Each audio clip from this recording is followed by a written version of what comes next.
नाज़रीन अस्सलाम वालेकुम। नाज़रीन, इससे पहले कि हम पाकिस्तान की दाखिली सियासत की तरफ चले, दुनिया के हालात पे एक नज़र दौड़ाना और कुछ उस पर कमेंट करना बहुत ज़रूरी है। मकबूजा फ़लस्तीन के अंदर जो सूरत हाल है उसके बारे में पाकिस्तान में बहुत एक सख्त ओपिनियन पाई जाती है। अब से चंद घंटे पहले पाकिस्तान की पार्लियामेंट में इस हवाले से पहली दफ़ा एक रेयर कंसेंसस देखा गया हुकूमत और अपोजिशन के बेंचेस के दरमियान, जब वहाँ पर शहबाज शरीफ साहब तकरीर कर रहे थे। उसके बाद शाह महमूद कुरैशी साहब ने पाकिस्तान के फॉरेन मिनिस्टर की हैसियत से शहबाज शरीफ साहब की तकरीर को वेलकम किया और उसे सराहा। लेकिन पाकिस्तान में एक आम तासुर ये पाया जाता है कि ये सब कुछ अमरीका की शह पे और अमरीका की एक एनकरेजमेंट पे किया जा रहा है। हकीकत ये है, ये बताना बहुत ज़रूरी है कि नेतन्याहू की हुकूमत जो कुछ कर रही है वो दर हकीकत जो बाइडन की हुकूमत को डिफेंसिव पे डालने के लिए किया गया है। इसराइल को ख्याल था कि इसराइल की सलामती का नारा लगेगा अमेरिका में। अमेरिका की हुकूमत ने मजबूरन लगाया भी, लेकिन अमेरिका के सियासी हलकों से, समाजी हलकों से, शहरी हलकों से जो आवाज़ उठी है उससे इसराइल के मौक़िफ़ को कोई तक़वियत नहीं मिल सकी है। ये अब तक की सूरत हाल है और इस हवाले से भी मैं चाहूँगा कि मेरे पार्टिसिपेंट इस पर कॉमेंट करें। लेकिन दाखिली सियासत की तरफ मैं आऊँ कि पाकिस्तान की सियासत जो है वो अभी भी वहीं खड़ी है जहाँ ईद उल फितर से पहले खड़ी थी। ईद उल फितर से पहले भी शहबाज शरीफ साहब का पाकिस्तान से बाहर जाना और हुकूमत का कोशिश करना कि वो ना जा सकें, वही सूरत हाल अभी भी है ईद उल फितर के बाद कि शहबाज शरीफ साहब और उनकी पार्टी का ये कहना है कि वो इलाज के लिए तकरीबन 2 माह के लिए पाकिस्तान से बाहर जाना चाहते थे। उन्हें लाहौर हाई कोर्ट ने परमिशन दी। हुकूमत का मौक़िफ़ ये है कि शहबाज शरीफ साहब पाकिस्तान से दौड़ना चाहते थे और जिस तरह से नवाज शरीफ साहब इलाज के बहाने चले गए नवंबर 2019 में, कभी वापस नहीं आए, तो इसकी भी कोई गारंटी नहीं है कि शहबाज शरीफ साहब जिनके खिलाफ सीरियस केसेस हैं करप्शन के, मुख्तलिफ चीज़ों के, वो कभी वापस आ सकेंगे। इस हवाले से पाकिस्तान के वज़ीर दाखिला जनाब शेख रशीद का चंद घंटे पहले क्या कहना था वो सुन लेते हैं। नैब की सिफारिश पर और कैबिनेट के फैसले की मंजूरी के बाद Shehbaz Sharif son of Mian Mohammad Sharif ECL में डाला जा रहा है। नैब का रेफरेंस जो है ट्रायल पर है और इजाज़त देने की वजह से शहबाज शरीफ का केस ताख़ीर का बायस बन जाता है। 7 अरब के असासों का केस है, उनके भाई नवाज शरीफ की तरह वापस लाना मुश्किल होगा। इस केस की सबसे ज़्यादा अहमियत यह है कि 4 मुल्ज़म अप्रूवर बन चुके हैं। नवाज शरीफ वापस नहीं आया तो शहबाज शरीफ ने कहाँ से आना था? कॉमन सेंस की बात है। ये तो शेख रशीद साहब कहते हैं कॉमन सेंस की बात है कि राना सनाउल्लाह साहब जो पाकिस्तान के पंजाब सूबे के वज़ीर दाखिला भी रह चुके हैं, वज़ीर कानून भी रह चुके हैं, वो बुलंदबांग तरीके से कहते हैं कि वज़ीर दाखिला झूठ बोल रहा है। सुने तो सही कि राना साहब कहते क्या है। वज़ीर दाखिला वो झूठ बोल रहा है। हमने जो है वो ECL में नाम नहीं डाला। नैब के दफ्तर खुले तो दरख्वास्त लिखी गई इन छुट्टियों में। दरख्वास्त जो है वो वजारत कानून और वजारत दाखिला के दफ्तर खुले छुट्टियों में, तो वो दरख्वास्त जो है वो प्रोसेस हुई। वो प्रोसेस होने के बाद कैबिनेट डिवीज़न में गई, फिर सर्कुलेशन में वो कैबिनेट के पास गई। इनको सिर्फ इस बात में दिलचस्पी है कि मियां शहबाज शरीफ का नाम जो है वो छुट्टियों में कार्रवाई करके, अजलास करके, सर्कुलेशन करके जो है उनका नाम जो है वो ECL में डालना है। मामला यह है कि शहबाज शरीफ साहब अचानक पाकिस्तान की सियासत के मरकज़ी किरदार क्यों बन गए हैं, क्योंकि दोनों पार्टियों को तो अपना अपना मौक़िफ़ है, लेकिन जो इंडिपेंडेंट तज्ज़ियाकार हैं, आज़ाद तज्ज़ियाकार हैं, उनका ख्याल है कि दोनों ही पार्टीज़ का मौक़िफ़ जो है वो एक पॉलिटिकल रेटरिक है और दर हकीकत शहबाज शरीफ साहब एक अहम सियासी मिशन पे थे और हुकूमत नहीं चाहती कि शहबाज शरीफ साहब उस मिशन पर काम कर सकें। ताहम आज की एक डेवलपमेंट ये भी है कि शहबाज शरीफ साहब और मौलाना फजल रहमान के दरमियान बातचीत हुई है और मई से पहले के इख्तिताम से पहले PDM का एक इजलास होगा। वहाँ भी बहुत से चैलेंज हैं क्योंकि पीपल्स पार्टी और ANP PDM का हिस्सा नहीं है। मेरे साथ इस वक्त स्टूडियोज में तशरीफ रखते हैं PMLN के सीनियर रहनुमा जनाब खुर्रम दस्तगीर साहब, पाकिस्तान के डिफेंस फॉरेन मिनिस्टर और पाकिस्तान के कॉमर्स मिनिस्टर रह चुके हैं। Very warm welcome. मेरे साथ स्टूडियो में तशरीफ रखते हैं जनाब सेनेटर वलीद इकबाल साहब जो कि तहरीक इंसाफ के सीनियर रहनुमा हैं और मुझे ज्वाइन कर रहे हैं मुदीर आला जनाब 92 न्यूज़ के रोज़नामा 92 के मुदीर जनाब इरशाद आरिफ साहब मुझे लाहौर से ज्वाइन कर रहे हैं। Very warm welcome to all my guest once again. Khurram Dastgir साहब, क्या मामला है? शहबाज शरीफ साहब क्या ऐसा करना चाह रहे थे जिसकी वजह से हुकूमत चाहती है कि वो ना कर सके?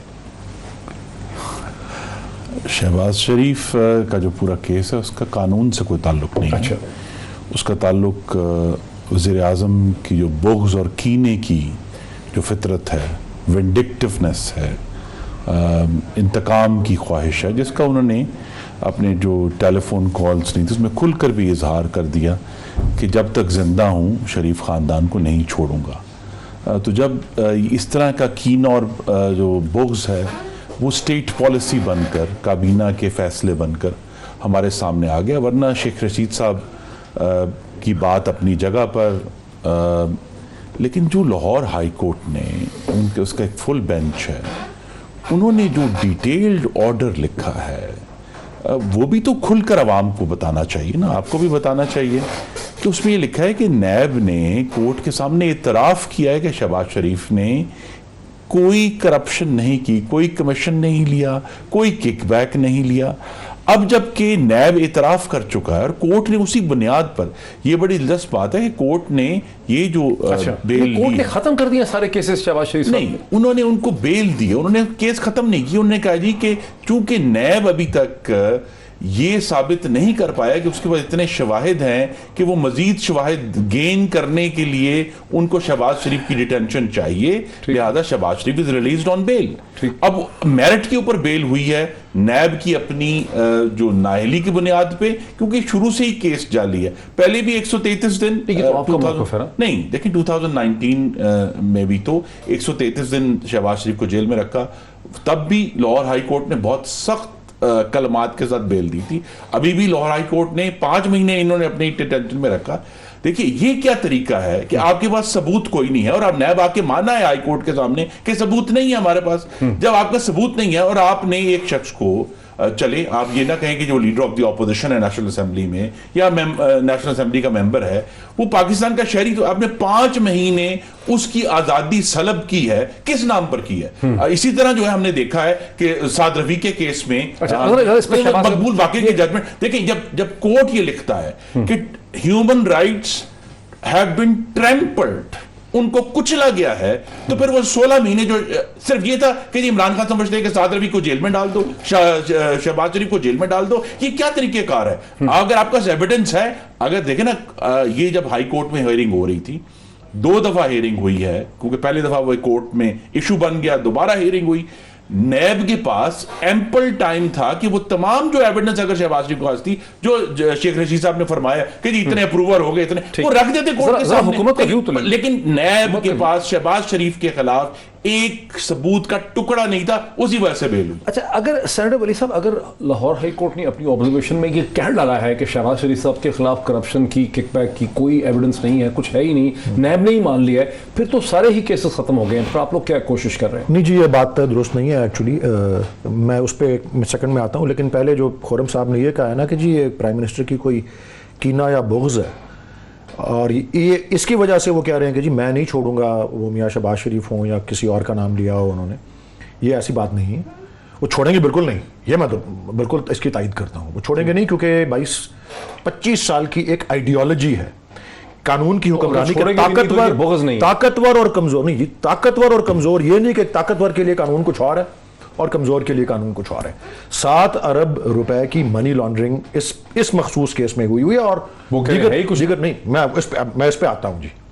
देखिए जी, ये किकबैक्स और कमीशंस का तो केस ही नहीं है। अच्छा, ये केस नेशनल अकाउंटेबिलिटी ऑर्डिनेंस 1999 के सेक्शन 9 की उस शिक के नीचे है जो कि एसेट्स बियॉन्ड मीन्स के ऊपर है। ठीक, उसमें किकबैक्स और कमीशंस का इशू नहीं है, एसेट्स बियॉन्ड मीन्स का इशू है।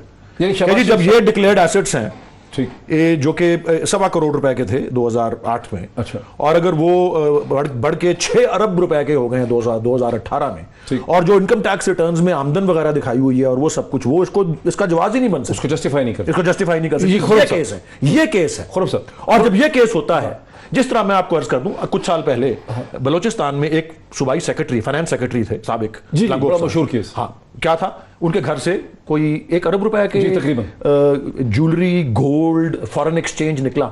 जब इस तरह निकलता है कुछ जो जिसका आप जवाब नहीं दे सकते या जो आपके असासों के अंदर आता है लेकिन आपकी आमदन से कई गुना ज्यादा है, तो फिर आपके ऊपर बोझ जाता है, you are guilty until proven innocent. आपने ये साबित करना होता है कि जी ये जायज हक हलाल की कमाई है। ये वो केस यहां भी यही है कि 1.25 करोड़ रुपए से 6 अरब पर जब असासे गए, वो क्या जराए थे जिनसे वो असासे गए, उसका जवाब दें। किकबैक्स कमीशन जो है सर वो उसका वो वो ये कह रहे हैं कि ये मसला वो है ही नहीं जैसे कि आपने आवाम को डिस्क्राइब कर दिया लोगों के सामने। ये एसेट्स बियॉन्ड मींस का, यानी उनके पास एक ऐसी जायदाद और असासे हैं जिसको उनकी आमदनी से एक्सप्लेन नहीं किया। कि हम लाहौर हाई कोर्ट पर छोड़ें कि वो बेहतर जज करे। हम ना डिस्कस कर रहे हैं, नहीं, जस्टिस डॉक्टर मोईद पीरजादा की अदालत में ये सारा देखिए, ये सारा आर्गुमेंट जो फैसले में नुक्सा तो अपील होती है, हमने कर दी अपील। आप ये तमाम आर्गुमेंट लाहौर हाई कोर्ट के सामने हुआ है। लाहौर हाई कोर्ट ने पूछा है नैब से कि अगर इतने पैसे आ रहे थे तो आपने क्यों नहीं इन्वेस्टिगेट। देखिए, अगर एक कोर्ट कन्विक्ट करा, कहते वाह जी ये मुजरिम है, इसको जेल में डालूंगा। अगर एक कोर्ट उसको बेल दे रहा है और कह रहा है कि उसके खिलाफ सबूत कोई नहीं है, तो वो चूंकि मशकूक हो गया। तो इसलिए अगर हमने एक बात का फैसला कर लिया, पब्लिक अदालतों ने जो भी फैसले किए हैं, मीडिया डिस्कस करेगा। अगर एक बिजनेसमैन है, इंपोर्टर एक्सपोर्टर है, टेक्सटाइल का बंदा है, मशीनरी का बंदा है, उसके कॉन्ट्रैक्ट को हम नहीं डिस्कस करते। कम से कम मैंने अपने प्रोग्राम में किसी बिजनेसमैन, किसी बैंकर के कॉन्ट्रैक्ट को डिस्कस नहीं किया। लेकिन एक पब्लिक फिगर अगर होगा, जैसे हम प्राइम मिनिस्टर को, खान अब्बासी साहब ने कहा जी वो करोड़ों रुपए की रिश्वत ले रहे हैं दफ्तर के अंदर बैठ के, उन्होंने कह दिया, वो कह दिया प्राइम मिनिस्टर के बारे में, चीफ मिनिस्टर, प्राइम मिनिस्टर के बारे में तो बात की जा सकती है। वहां कोर्ट का मामला नहीं हमें रोक सकता। ये मामला कोर्ट का नहीं, पब्लिक फिगर। मैं सिर्फ ये कह रहा हूं कि ये तमाम एक्सक्यूज नहीं हो सकता कि कोर्ट क्या कह रही है। हमारा काम है पूछना कि हुकूमत और नैब अपना पूरा पलंदा जितना भी था वो लेके लाहौर हाई कोर्ट गए 2 दफा कि जनाब इनको बेल नहीं मिलनी चाहिए। ठीक है, लाहौर हाई कोर्ट ने कहा कि आपके पास एविडेंस नहीं है इतनी इस वक्त कि आप इनको मजीद डिटेन करें, आप इनको 7 महीने पहले ही अपनी डिटेंशन में रख चुके हैं। मकसद ये है कि अगर जिस पर इल्जाम लगे, अगर तो उसको जेल में डालना है तो फिर पीटीआई के जिन जिन लोगों पर इल्जाम है उनको जेल में होना चाहिए। वफाकी वज़रा को भी जेल में होना चाहिए, इमरान खान साहब को भी जेल में होना चाहिए, और भी बहुत सारे लोग हैं पीटीआई के जिनको जेल में।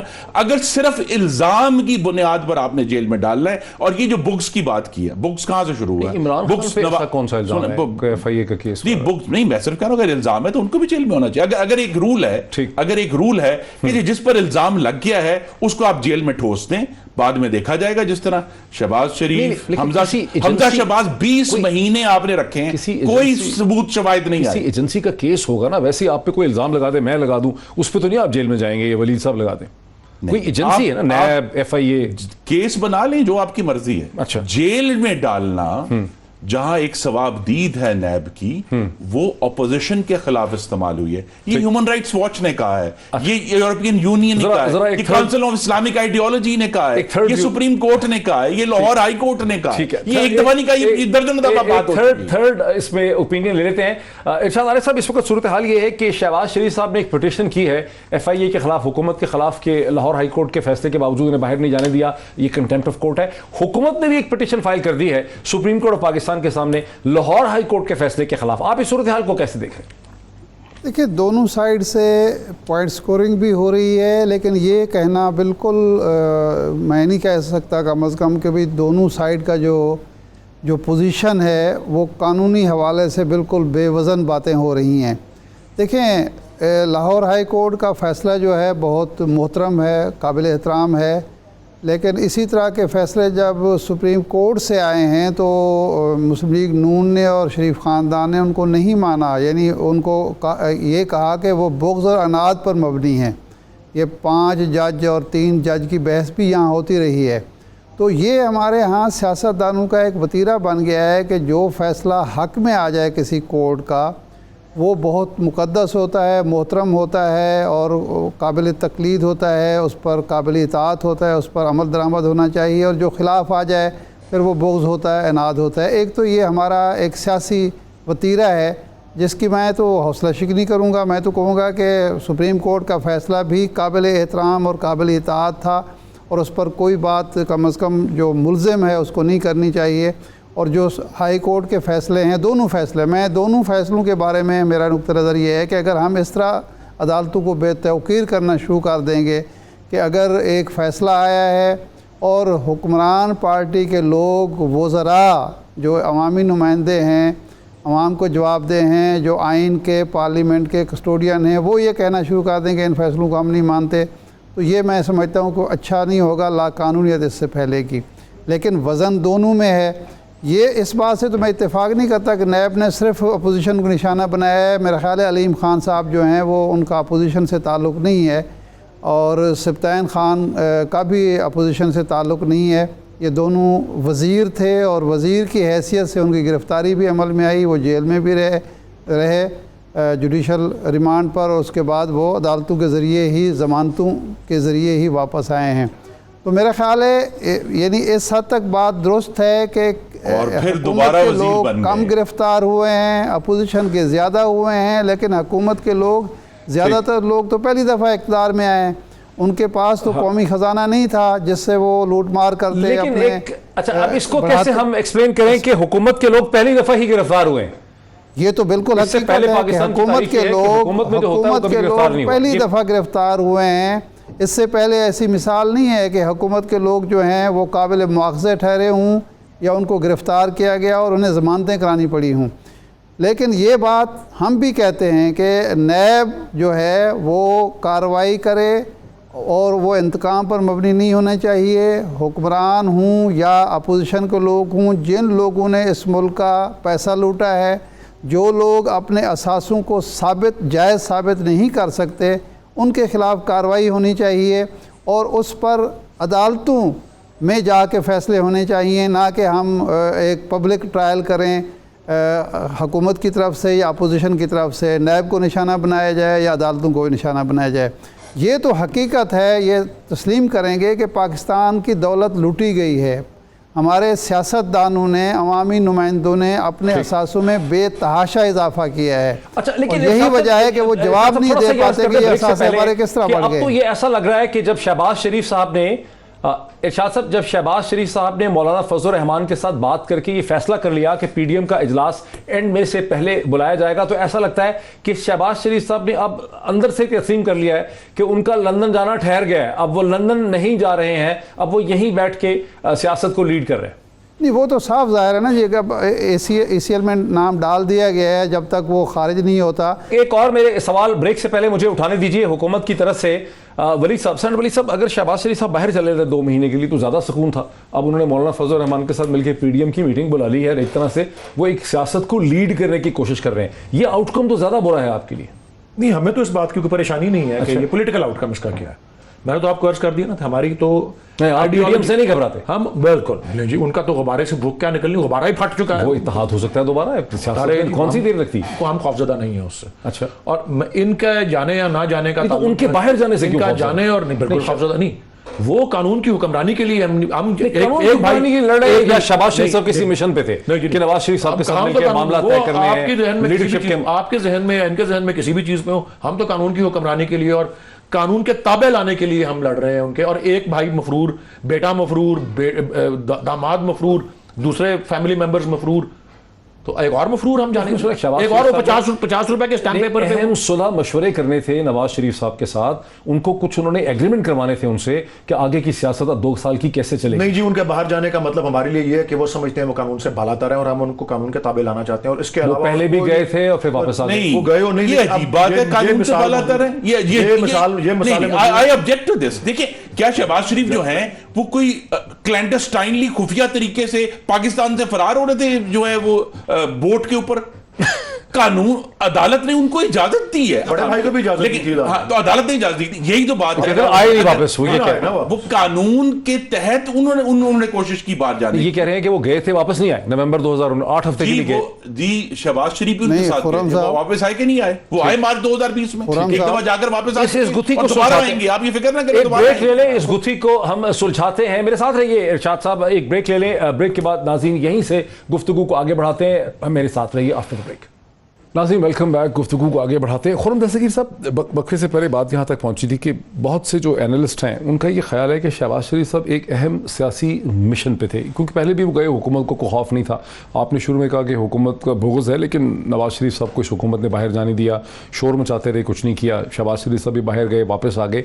अभी कोई ऐसा मामला था जिससे हुकूमत जो थी उसको ये परेशानी थी कि इस चीज़ को रोकना बहुत ज़रूरी है, और वो ग़ालिबन कोई ऐसी अहम मुलाकातें होनी थी जिसके हवाले से तय होना था कि PMLN की अंदर की लीडरशिप के मामला क्या होंगे, शहबाज शरीफ, हमजा, मरीम नवाज के दरमियान।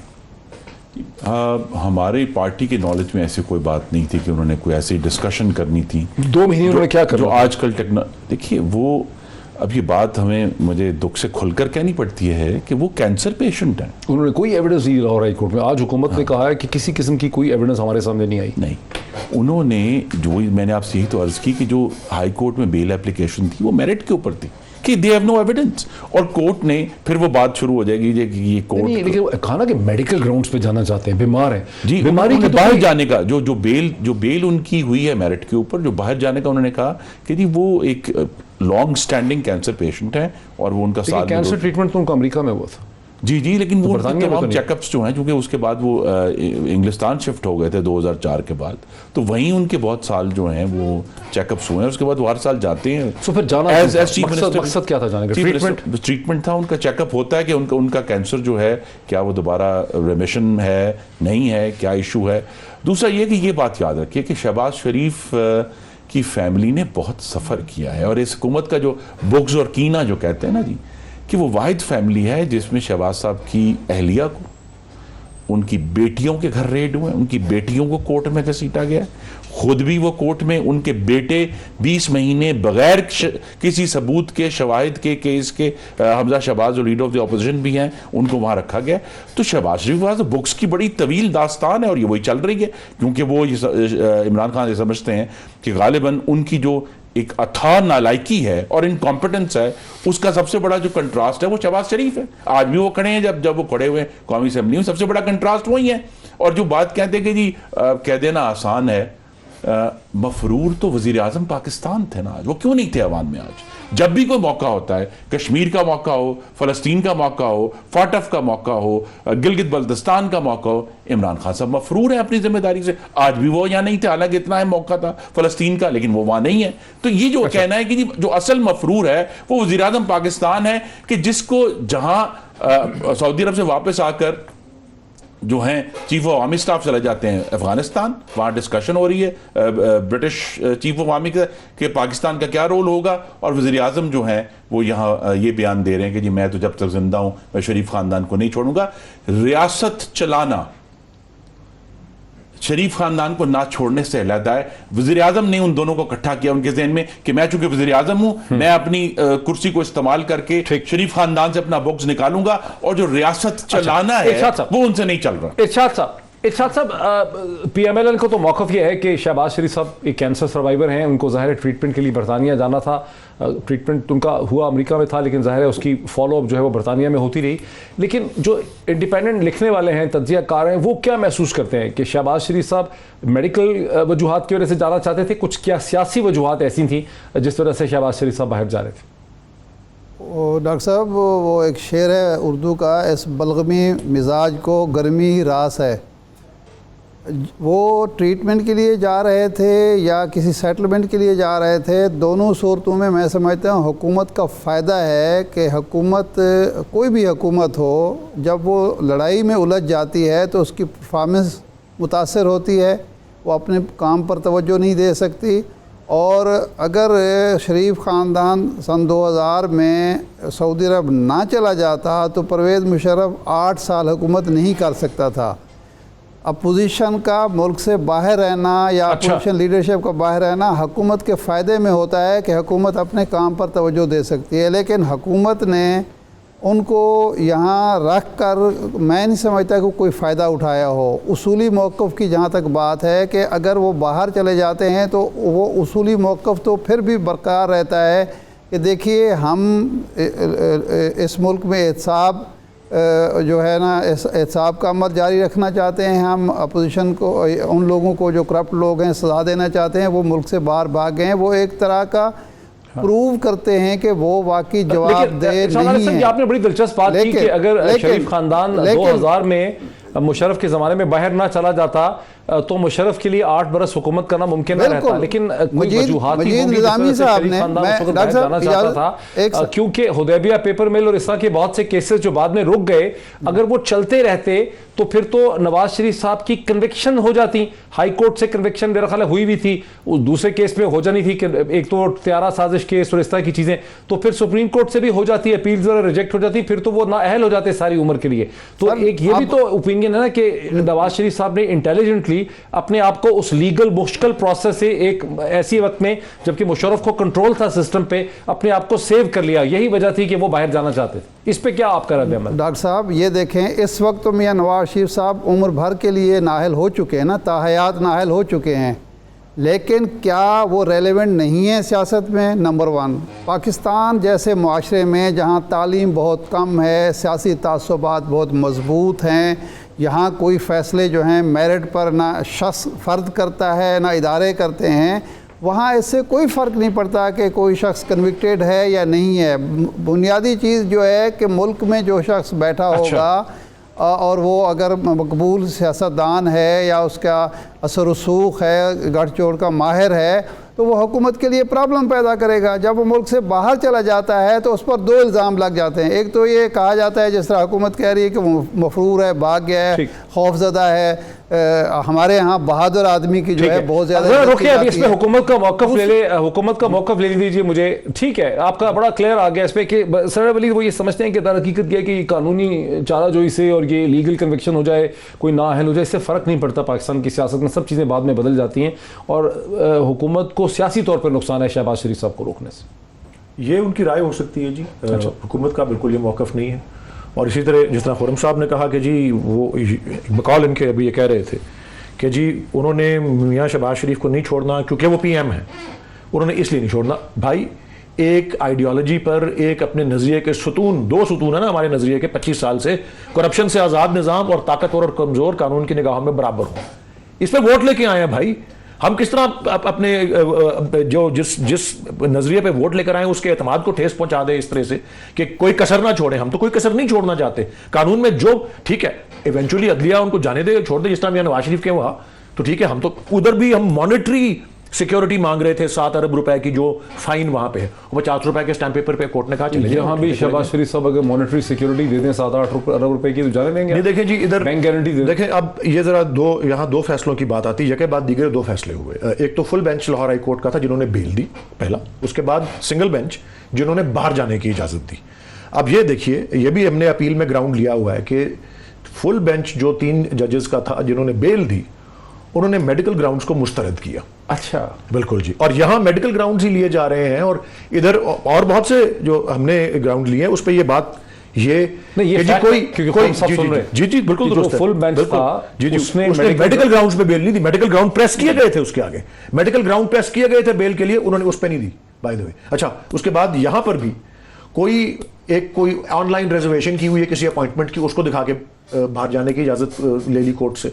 कोई ऑथेंटिक मुसद्दका किसी एक्सपर्ट का रिकॉर्ड पे नहीं है कि जी इनका जाना जरूरी है बाहर और फौरी और इमरजेंसी में जाना जरूरी है। ये तो मेरिट्स भी केस के इस तरह के हैं। इसलिए देखे ना, जब आप किसी फैसले से इख्तलाफ करते हैं अदालत के, आपके लिए काबिल एहतराम तो होता है, वो क्यों काबिल एहतराम तो होता है, लेकिन फिर आप इसीलिए आइन में कानून में अपील की गुंजाइश होती है। देखिए हमने उसको, उन्होंने कंटेम्प्ट ऑफ कोर्ट किया, उनका हक है, हमने अपील किया, हमारा हक है। ये वैसे हम बात कर रहे हैं कि लाहौर हाई कोर्ट के जो 3 मेंबर बेंच था उससे मेडिकल ग्राउंड्स की कोई मुस्तरद नहीं किया, लेकिन उन्होंने मेरिट पर बेल दी है। उन्होंने ये नहीं लिखा कहीं भी, अगर इनके नॉलेज में मुझे लिख दिखा दें कि हम मेडिकल ग्राउंड्स को मुस्तरद कर, उन्होंने मुस्तरद नहीं किया। उन्होंने सिंपली मेरिट को डिस्कस किया और उसके ऊपर बेल दी। जो दिलचस्प बात, जो हंसने वाली बात है, तो फिर आप क्यों कह रहे हैं जिस दरअसल रोना आना चाहिए वो ये है कि कोर्ट ने कहा कि आपको ब्लैक लिस्ट से निकाला जाता है। हाँ, शहबाज साहब वहां जाते हैं, एक और खुफिया लिस्ट है PNIL, हाँ, प्रोविजनल नेशनल आइडेंटिफिकेशन लिस्ट। अब ये वो लिस्ट है जिसका कानून प्रोविजनल नेशनल आइडेंटिफिकेशन PNIL उसको बोलते हैं। उसका मतलब क्या है? उसका मतलब यह है कि जिन्नू मैं नहीं जान देना, उन्हें मैं नहीं जान देना। पंजाबी ये इस लिस्ट का मामला भी सुप्रीम कोर्ट तक जा चुका है और सुप्रीम कोर्ट ने बाकायदा इसके एसओपी सुप्रीम कोर्ट ने कहा है कि आप दोनों वकील हैं। Heinous crimes and only for 30 days। Shahbaz Sharif is not accused of any heinous crime. ठीक है जी, लेकिन नहीं जान देना तो नहीं जान देना। तो ये बुग्ज और कीना लिस्ट है जो उस दिन निकाली गई कि जी चूंकि अब ECL में भी नहीं है, ब्लैक लिस्ट में भी नहीं है, लिहाजा PNIA लिया जिसमें डाला फिर तो होना चाहिए था BKL, बुग्स और कीना लिस्ट। बुग्स और कीना लिस्ट ना जी, क्या है तो डाल अब वो देखिए वो कहानी है, PNIA में डाल दिया, नहीं जाने दिया, उसके बाद आफ्टर थॉट आई है कि जी ईद वाले दिन काबीना से दस्तखत लिए गए। ईद वाले दिन? ईद वाले दिन और सर छुट्टी मना रहे होंगे सारे छुट्टी मना रहे थे, जाहिर है। फिर उन्होंने कहा ओहो अगर हमने ले भी लिया है लेकिन वजारत जो दाखिला है वो तो बंद है, लिहाजा नोटिफिकेशन नहीं हो सकता, लिहाजा नोटिफिकेशन बिल आज जब दफ्तर खुले हैं तो बकायदा नोटिफिकेशन किया गया है। तो ये बुग़्ज़ कीना और क्या है ये? और बुग़्ज़ कीना मज़ाक़ा खेज़ हद तक है कि इस पे जो है पहले हंसी आती है फिर रोना आता है कि हुक्मरानों का बुग़्ज़ कीना जो है वो रियासत की पॉलिसी। ब्रेक से पहले क्विक ब्रेक से पहले जी मैं ये अर्ज कर दूं जी कि जाने तो नहीं देना जी, छोड़ना नहीं है, लेकिन बुग़्ज़ और कीना इसके पीछे नहीं है। पाकिस्तान के जेलों में जितने चोर डाकू है ना, उन सारों के ऊपर जितनी चोरी का इल्जाम लगा हुआ है उसको ऐड कर दें, एग्रीगेट कर दें।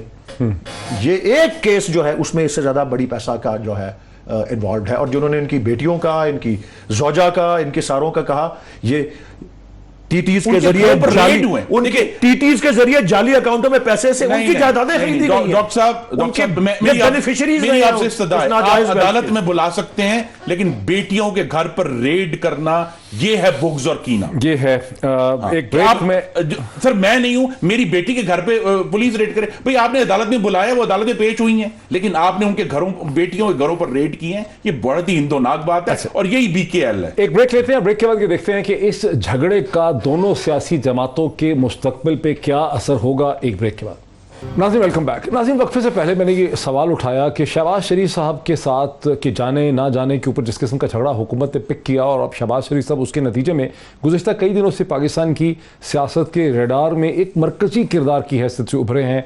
पाकिस्तानी मीडिया की तमाम नज़रें, तमाम प्रोग्राम 7 बजे, 8 बजे, 10 बजे, 11 बजे उनके हवाले से मुसलसल कई दिन से डिस्कशन हो रही है।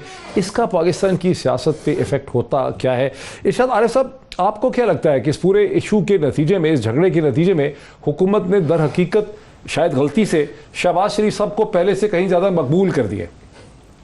देखिए डॉक्टर साहब, मकबूल तो जितने वो थे वही उतने ही रहेंगे। उससे ये तो नहीं होगा कि उनके जो मुखालिफिन हैं उनकी सलाहियतों का लोहा मान लें और उनको वो वोट देना शुरू कर दें। मकबूलियत का इशू नहीं है, लेकिन हुकूमत ने अपने लिए मसाइल खड़े किए। अपनी जमात के अंदर ज़्यादा मकबूल नहीं हो जाएंगे? और जमात के अंदर देखें, जमात के अंदर जो मकबूल हैं वो सिर्फ मियाँ नवाज शरीफ साहब हैं और मियाँ नवाज शरीफ साहब का ही वोट बैंक है। पार्टी के अंदर अगर हुकूमत का मकसद ये है कि वो यहाँ रह के मरीम नवाज साहबा को बेअसर करें और वो स्टीयरिंग सीट संभालें तो शायद ये एक अच्छी हिकमत अमली हो सकती है। अदरवाइज़ जो मकबूल फ़िगर है पार्टी का वो मियाँ नवाज शरीफ साहब ही हैं, वो खा मुल्क से बाहर हूँ खा मुल्क के अंदर हूँ। लेकिन मुझे जो नज़र आता है वो हुकूमत को नुकसान ये होगा कि ये जो महाज़ाराई की सियासत है वो बढ़ जाएगी, क्योंकि नवाज शरीफ साहब, शहबाज शरीफ साहब के बारे में समझा जाता है, कहा जाता है और हकीकत भी यही है कि वो इस पार्टी में मुस्लिम लीग में मुफाहमत का इस्तिआरा हैं। वो भी ज़रदारी साहब की तरह चाहते हैं कि यहाँ हम ऐसी सूरत हाल ना पैदा करें कि जो हमारा निज़ाम है डिरेल हो जाए। मुफाहमत के साथ वक्त पूरा किया जाए और अगली बारी का इंतज़ार किया जाए और काम किया जाए निचली सतह पे। लेकिन हुकूमत उनको भी उस रास्ते पर चलाना चाहती है जिस रास्ते पर मरीम नवाज साहबा ऑलरेडी मौजूद हैं और इससे हुकूमत की मुश्किलात में इजाफ़ा होगा। देखें, जिन लोगों ने दुनिया में 30-30 साल 40-40 साल जिन हुक्मरानों ने हुकूमत की है उनका तजर्बा ये था कि वो अपने मुखालिफिन को, जो मुसलमान थे वो मदीना मुनव्वरा या मक्का मुअज़्ज़मा हज के लिए, उम्रे के लिए भेज दिया करते थे और जो दूसरे थे वो जलावतन किया करते थे ताकि हम आराम से यहाँ हुकूमत कर सकें। आपको याद होगा कि एक तैयारा अगवा हुआ था जो जुल्फ़िकार ने किया था और ज़ियाउल हक साहब ने 300-400 लोगों को जो हार्ड वर्कर थे पीपल्स पार्टी के सबको जलावतन कर दिया था। उस वक्त ज़ियाउल हक ने एक फ़िक्रा कहा था कि मैंने सारे गंदे अंडे एक टोकरी में रख के बाहर फेंक दिए हैं ताकि मुल्क में सुकून रहे। उस वक्त किसी को समझ नहीं, कुछ अरसे के बाद जो उनके हामी थे उसी पार्टी के लोग कहना शुरू हो गए कि ज़्यादती हो गई है, हमारे कारकुनों को बाहर भेज दिया गया और वो जो एक ज़ियाउल हक के ख़िलाफ़ एक फिज़ा बनाई गई थी कि ठीक है, सो बुनियादी तौर पे आप समझते हैं कि हुकूमत ने एक तरह से गलती की है। जरा मेरे साथ रुकिए, जरा मुझे हुकूमत को इस पर लाने दीजिए। सरवर वली साहब, वो ये एक तरह से बिलवास्ता तौर पे कह रहे हैं कि जो असल पॉपुलर शख्सियत हैं PMLN वो तो है नवाज शरीफ साहब, सारा वोट बैंक उनका है। उनके बाद अगर उसको कोई इनहेरिट करता नज़र आता है तो वो जो है वो मोहतरमा मरीम नवाज साहब हैं, और हुकूमत शायद रोक के शहबाज शरीफ साहब को पॉपुलर बना के मरीम नवाज की सियासत को कमज़ोर करना चाह रही है और शहबाज शरीफ साहब को स्ट्रेंथन करना चाह रहे हैं। आप लोग एक देखें जी, बिलियर्ड बॉल गेम खेल रहे हैं चेस की। पॉपुलैरिटी का इससे कोई ताल्लुक नहीं। मैं तो बार बार आपको आपने सुना ना, मैं तो मैं इनकी एक बात से एग्री करता हूँ। वो बात ये दुरुस्त कह रहे हैं, मैं एक सियासी कारकुन हूँ खुद भी, मुझे अब 10वां साल है पॉलिटिक्स में।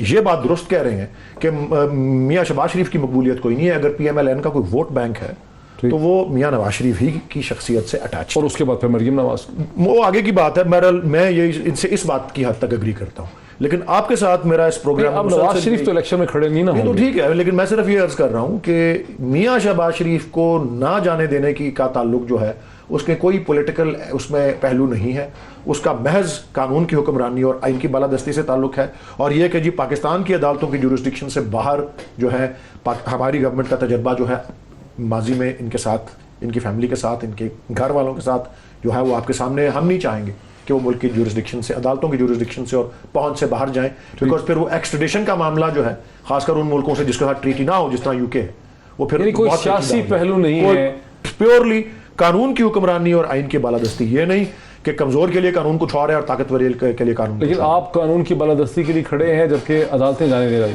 चाह रही हैं। हम देखें ना जी, कानून की हुक्मरानी और आइन की बालादस्ती के लिए हम अदालत से ही रुजू कर सकते हैं, अदालत से ही कर रहे हैं, सुप्रीम कोर्ट में गए हैं। और अगर कोई गुंजाइश थी हाई कोर्ट के भी फैसले में उनके जाने या ना जाने के बारे में, तो कानून के तकाजे के मुताबिक उसको पूरा किया है, कंटेम्प्ट ऑफ कोर्ट उन्होंने फाइल किया है, उसका जवाब में वाजे हो जाएगा कि क्या नवाज शरीफ साहब उसमें कोई पहलू नहीं। मकबूलियत और उनके वोट बैंक की बार बार बात होती है हमारे प्रोग्राम में, तमाम लोग इस चीज़ को मानते हैं। नवाज शरीफ साहब की मकबूलियत और वोट बैंक को कौन इनहेरिट करेगा, शहबाज शरीफ साहब और हमजा या मरीम नवाज? जी, मुस्लिम लीग नून का ये मुश्तरका विरसा है, जो भी पार्टी का लीडर है वो उसको इनहेरिट करता है। लेकिन अहम तरीन बात यह है कि वो जो वोट बैंक है, अभी 3 पंजाब में बाई इलेक्शंस हुए हैं, खुशाब, डस्का, वजीराबाद, वो वोट बैंक अपनी जगह पर कायम है, हाँ, इंटैक्ट, ठीक है। और PK 63 जो है, सीटें आपकी थी जी, आप जो मर्जी कह लें। बात यह है कि इतनी बड़ी असॉल्ट के बावजूद, जो मीडिया असॉल्ट 2014 से जारी है मुस्लिम लीग नून के ऊपर, वो वोट बैंक अपनी जगह पर खड़ा है, बल्कि मार्जिनली एनहांस हुआ है। अगर आप PTI भी गेन की है, ठीक है जी, अब लेकिन गेन ठीक। अब इशू ये है, नहीं, उनका आर्गुमेंट ये है कि आपकी हुकूमत आपकी है, उसके बावजूद उनका वोट बैंक क्यों हुकूमत। और खैबर पख्तूनख्वा में तो 10 साल से इनकी हुकूमत है ना जी, हाँ, 8 साल हो गए मुकम्मल, तो 8 साल के बावजूद नौशहरा हार गए। तो आपकी थॉट है क्या कि आपका वोट बैंक खड़ा है फिर आगे? मेरी थॉट ये है कि वोट बैंक अपनी जगह पर खड़ा है, चाहे वो शहबाज शरीफ हो, मरियम नवाज हो, जो लीडरशिप है वो मोहम्मद नवाज शरीफ की है। दूसरा ये है कि ये उसको इनहेरिट कौन करेगा, मेरा सवाल जी, वो इनहेरिट जो पार्टी के सदर शहबाज शरीफ हैं इस वक्त, उनके पास वो है। अब सुनो ना, पार्टी वो कह रहे थे अभी इरशाद आरिफ साहब के, देखिए मरीम नवाज हमारी वाइस प्रेसिडेंट है, अगर वो बात करती हैं वो भी उसका हिस्सा है हमारे नैरेटिव का। लेकिन अहम बात है कि प्लीज हमें ये लेक्चर मत दें कि कानून की हुक्मरानी के लिए शहबाज शरीफ, कानून की सुने, मैं जो कानून की हुक्मरानी की बात, चौधरी निसार साहब ने 2023 के इलेक्शन से पहले आपका सियासी लीडर कौन होगा? मरियम होंगी या शहबाज होंगे या हमजा होंगे? जी, पार्टी के मुंतखब सदर जनाब शहबाज शरीफ हैं और वही होंगे इंशाअल्लाह। इरशाद आरिफ साहब, 2023 के इलेक्शन से पहले PMLN को लीड कौन करता नजर आता है आपको? देखिए, शहबाज शरीफ साहब करेंगे और मरियम नवाज साहबा उनके साथ होंगी, और दोनों का जो कॉम्बिनेशन होगा वो तहरीक इंसाफ के लिए मुश्किलात पैदा करेगा। ये बात जो है, क्योंकि अब अगले इलेक्शन में PTI को लोग नारों से नहीं परफॉर्मेंस से जांचेंगे, उसकी कारगुजारी की बुनियाद पर वोट मिलेगा। जबकि अपोजिशन हमेशा, जब वो अपोजिशन इलेक्शन में जाती है तो वो नारों के ज़ोर पर जाती है, वो नए नारे लगाती है और अपनी पुरानी बातें दोहराती है। अच्छा, हुकूमत के बताएं, इससे पहले मैं वली साहब की तरफ जाऊं, अब जबकि 2.5 बरस रहते हैं, हुकूमत को क्या करके दिखाना होगा पंजाब में अगर ये अपनी पब्लिक ओपिनियन को बढ़ाना चाहते हैं, उसको अपने साथ लगाना चाहते हैं, ये वोट बैंक को तो शगाफ पैदा करना चाहते हैं, क्या करके दिखाना होगा इमरान खान को पंजाब में? पंजाब में नंबर 1 महंगाई पर कंट्रोल करना होगा। बेरोज़गारी और महंगाई का इशू शदीद इशू है, और ये जो खुरम दस्तगीर साहब बात कर रहे हैं 3 नशिस्तें जीतने की, उसकी मैं समझता हूँ एक वजह ये थी कि महंगाई वहाँ बहुत बड़ा इशू बनाया गया था। मैं ये समझता था कि महंगाई कोई इशू नहीं है, लेकिन पता ये चला कि नहीं, महंगाई एक इशू है। एक तो ये करना होगा। दूसरा ये है कि पार्टी पर जो गिरफ्त है यहाँ की क़यादत की, जो वज़ीर आला हैं बुज़दार साहब, उनकी गिरफ्त नहीं है। पार्टी डीमोरलाइज है पंजाब में। ये वलीद इकबाल साहब तस्लीम करें ना करें, इनका कारकुन जो हमें मिलता है, ख़ास तौर पर जिन लोगों ने बहुत ज़्यादा उम्मीदें वाबस्ता की थी, उनकी यहाँ कोई सुनवाई करने वाला नहीं है। यानी लीडरशिप जो है वो मौजूद नहीं है पंजाब में। इमरान खान साहब के पास तो हर आदमी की रसाई नहीं है। तो शहबाज शरीफ साहब जो अब एक क्लोजिंग कमेंट ले लेते हैं हुकूमत की तरफ से। आपने सुन लिया कि इरशाद आरिफ साहब कहते हैं कि महंगाई है, बेरोज़गारी है, पार्टी को तंजीम साजी चाहिए, और मिनिस्टर आपका जो है चीफ मिनिस्टर वो कोई स्पिरिट नहीं दे सकता, पार्टी को कोई देता नहीं है, स्पिरिट नहीं देता, एनर्जी नहीं देता। 3-4 इश्यूज हैं। आपके प्रोग्राम का वक्त बिल्कुल ख़त्म होने वाला है, इस पे तो पूरे एक अलग प्रोग्राम में गुफ्तगू करनी पड़ेगी। लेकिन आपने पूछा ना कि क्या करेगी पीटीआई। महंगाई का इशू दुनिया भर में और खिते भर में है, ये लोगों को नहीं बता पाएंगे ना, इधर लोगों को नहीं पता इस चीज़। नहीं, लेकिन जी मैं आपको अर्ज कर दूं कि जिस तरह से गहरी खाई से, एक पाताल से इकोनॉमी को निकाल के हमारी ये बताएंगे आप वोटर्स को, उसकी भी बड़ी एक लंबी फहरिस्त है। और उसके अलावा जो कि ह्यूमन डेवलपमेंट का, और केपी में 5 साल बाद हम 2/3 मेजॉरिटी से आए थे ना। पंजाब में क्या करेंगे यार सुन लेना, ढाई बरस में ये चीजें नहीं मालूम लोगों को इतनी, लेकिन वोटर्स ने वोट उधर भी दिया 18 में केपी में ह्यूमन डेवलपमेंट के लिए, जो पॉवर्टी एलिविएशन प्रोग्राम है, गुर्बत के इंसदाद का, समाजी तहफ़्फ़ुज़ का, जिसको वर्ल्ड बैंक ने भी, आलमी बैंक ने कल जिसको दाद दी। और दूसरा आपकी यूनिवर्सल हेल्थ इंश्योरेंस। वो झूठ बोलते हैं, गलत कहते हैं। वो एक यूनिडायमेंशनल प्रोग्राम को मल्टी सेक्टरल प्रोग्राम बनाया। उसके 3 पहलू, जो उसकी रजिस्ट्रेशन, डिजिटाइजेशन, सारा कुछ अभी का है। वर्ल्ड बैंक की रिपोर्ट पढ़े जिसमें दाद दी है, वो सारा इस गवर्नमेंट का प्रोग्राम है। So human development, universal health insurance. वक्त मेरा बिल्कुल खत्म हो गया। मेरे तीनों गेस्ट का बहुत शुक्रिया। ये तीनों अहम पर्सपेक्टिव आपने सुने, हुकूमत का भी आपने सुना, ऑपोजिशन का भी सुना, और एक इंडिपेंडेंट पर्सपेक्टिव भी सुना। फैसला हमेशा की तरह आपका है। आज इतना ही, फिर आपसे कल मुलाकात होती है। बहुत शुक्रिया।